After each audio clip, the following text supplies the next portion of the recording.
কি দোষ ছিল ওর? কি দোষ ছিল? ও কেন এত বড় আঘাত পাবে বলো তো? কেন এত আঘাত পাওয়ার দরকার কি ছিল ওর? দুটো মেয়ের কারোরই কোনো দোষ নেই বড় মামি। ওরা দুজনেই পরিস্থিতির শিকার। আমরা যেমন শালুকের সিচুয়েশনটা ফিল করছি, ঠিক তেমন ঐশ্বর্যের ব্যাপারটাও ফিল না করে থাকতে পারছি না বড় মামি।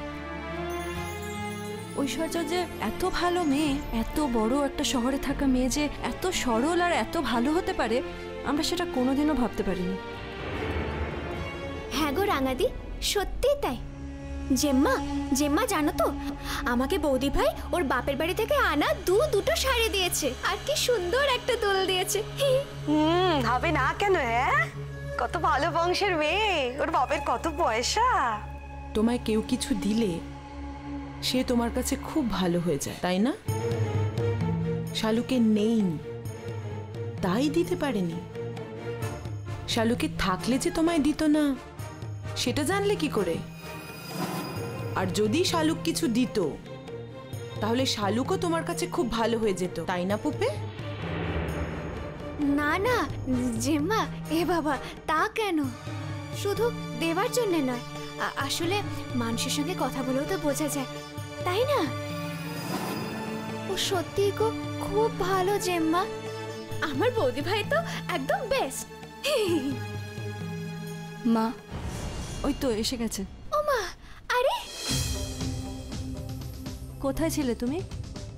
আমরা তো তোমারই ঘর দখল করে বসে আছি। হ্যাঁ রে, ওকে আমি আমার ঘরে পাঠিয়েছিলাম জামা কাপড় পরতে। আয়, খুব সুন্দর দেখতে লাগছে তোমাকে, এসো।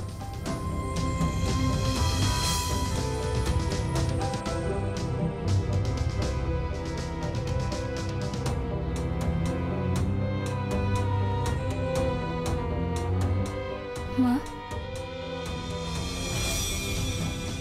তুমি আমাকে এখনো তোমার ছেলের বউ হিসেবে পুরোপুরি মেনে নিতে পারোনি, তাই না? আমার মেনে নেওয়ায় বা না নেওয়ায় কি আসে যায় মা?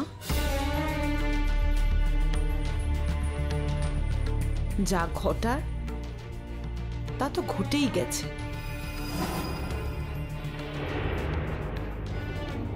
তখন যখন কিছু জানতে পারা যায়নি, তাই এখন আমার মতামত জেনে কি লাভ বলো তো? দেখো মা,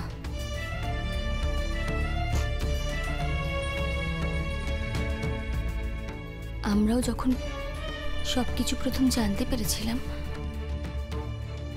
তখন আমরাও খুব শকড হয়েছিলাম। এমনকি বাড়িতে তো কথা হয়েছিল থানা পুলিশ হবে,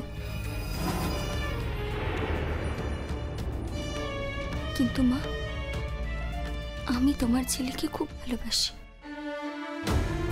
আর ভালোবাসি বলেই থানা পুলিশকে নিজের দুহাতের সর্বশক্তি দিয়ে দূরে সরিয়ে রেখেছি।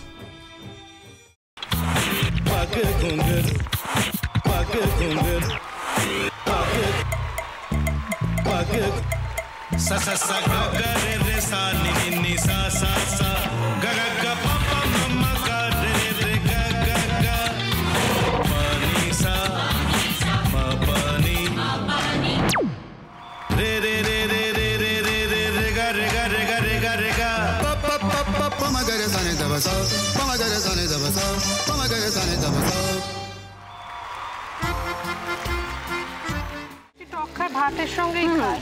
তোমার ইলিশ মাছ অ্যাকচুয়ালি ভাতের সাথেই ভালো লাগে। এইবার একটু আরেকটু জল লাগবে। হ্যাঁ,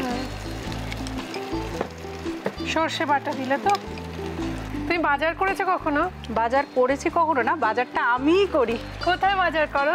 আমাদের, হ্যাঁ আমি বেলঘড়িয়া, মানে আমি খুব খাদ্য রসিক, সত্যি বড়। হ্যাঁ মানে ধরো শনি রোববার হলেই আমার মনটা চুপচুপ করে। হ্যাঁ দেখো ঠিক হচ্ছে কিনা, তারপর বলো। তোমার যাই এখানে ওখানে খেতে রেস্টুরেন্টে।